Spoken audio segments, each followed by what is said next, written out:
Alright, now let's take a look at something a little bit different. We're going to work with client-side attacks. So far everything we've done, we've gone over the network in some way, be it to port scan, to run an exploit, to run an online password attack. In this case, we're not going to be working over the network. Instead of directly accessing a port to run an attack of some sort, we're going to instead set up our own server and wait for our client or our target to come to us.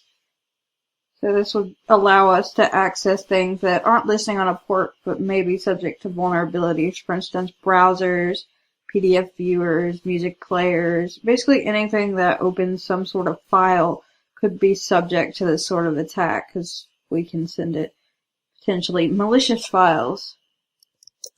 So I want to start with a basic browser exploitation.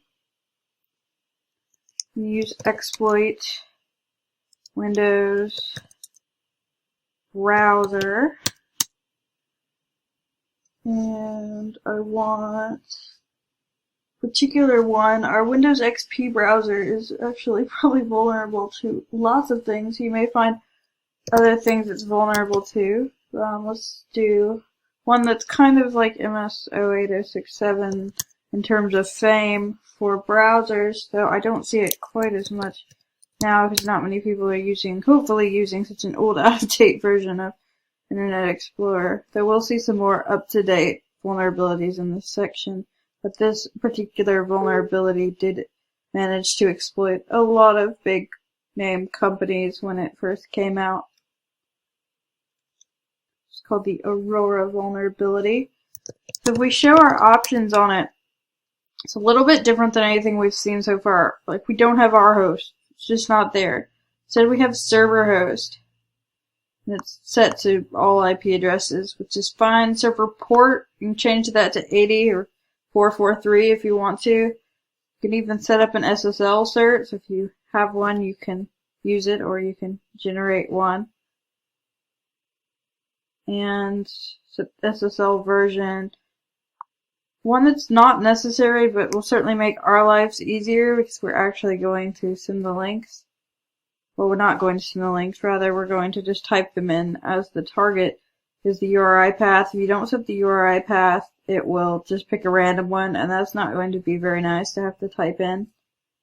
So really the only thing we have to set here is this URI path. Let's call it class.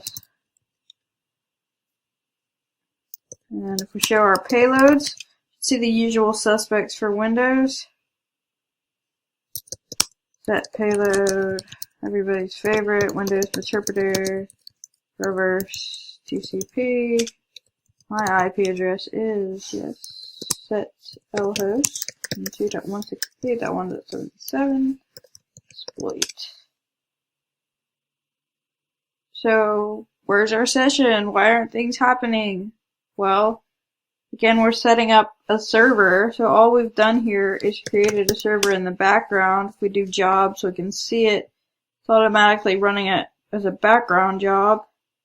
So that server is just running on port 8080 at the URL class, and anyone who browses to that page, if they're vulnerable to this MS-10002 Aurora issue, it will attempt to exploit their browser and give us a session. So we'll look at later in this section some methods of social engineering, but our goal is going to be one way or another to get people to browse to the site, do something like the DNS spoofing that we did previously in the course. We could do social engineering and send them an email with a link in it. So any way to get them to browse to this page. Of course, we'll just play the user, open up our old version of Internet Explorer, and just browse to it. It is port 8080, which you could change that. And it's called class. So the browser should appear to hang. It did see it. It may not work the first time. In general, it seems that browser exploitation stuff isn't as steady as some of the other memory corruption. That did work though, but in case yours didn't and you have to try it again, just reopen the browser and try it again. No need to restart the exploit. Your server is still running in the background, so you don't have to set it not to list, or you don't have to change anything. Just rerun it. So we did get a session. We didn't automatically drop into it. So let's do sessions-I, and it says it's session 1. And again, do a hash dump. As expected, we are the user we logged in as. Georgia is an administrator, so we can do pretty much everything we could do as system. The only unfortunate thing about this is that Meterpreter actually runs entirely inside of the exploited process. And if the user tries to use this browser, they're obviously not going to be able to do so. Its memory has been corrupted to the point that it just can't function. So you might have to do a task manager and force kill it, but regardless, and if the user uses Internet Explorer, they're probably pretty used to this sort of thing, that their browser hangs and they have to restart. So they probably won't even think much of it. But when we restarted our browser, our session actually died. So that's not very good. We had our session for about a minute, but assuming the user wants to continue using their browser, which they probably will, it doesn't look like we're going to have our session for very long. So what can we do about this? So let's get our session back first.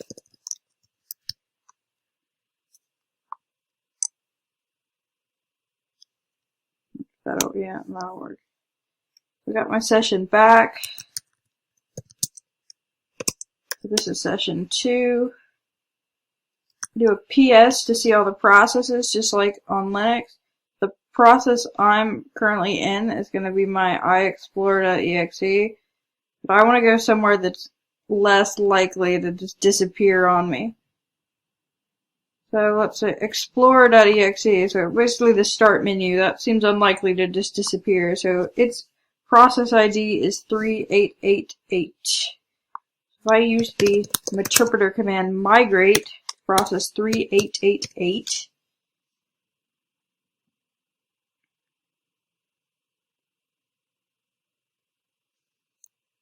process of migrating actually managed to kill the browser, but my session is still alive. So I can use this migrate functionality that allows me to take my Meterpreter memory and move it somewhere else into another process's memory space to allow me to live. But this, unfortunately, relies on the fact that I happen to be sitting here paying attention when this comes in, and I'm able to do it quickly. Well, if we're doing any social engineering and we send out tons of emails, we certainly don't want to sit here all day and even into the night, possibly waiting for sessions to come in. So is there some way to automate this? We do a show advanced. Saw that previously for some additional options. There's actually a couple things we can do. We'll see Meterpreter scripting in the post-exploitation section. We could actually use a Meterpreter script that's called migrate. The one we just did was a Meterpreter command. There's also a Meterpreter script, which can be a little confusing, but we'll talk about that in post-exploitation. You could set a Meterpreter script to automatically migrate, and it would just spawn a new process, because if you had to have process ID, you wouldn't know it. You can tell it to just spawn a new process and go into it.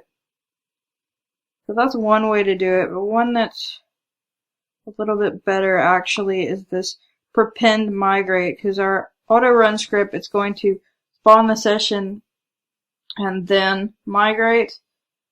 So it's a little bit slower than this prepend migrate, which spawns and runs the shell code in a new process. So it actually, before it gets to the session, has already gone into a new process. So this was added into Metasploit for this reason. Some of your browser and other client-side exploits, the author will actually go ahead and set prepend migrate to true, so you don't have to do it. It really just depends on the preferences of the person who wrote it, as far as I can tell, because some of them do, some of them don't. So we just want to set prepend migrate to true. Do that the same way as any other option. Problem is, now that we've made changes, this job that's running won't reflect those changes. So we actually need to kill this off, kill 0, and then run exploit again to take into account our option change. Let's try this one more time.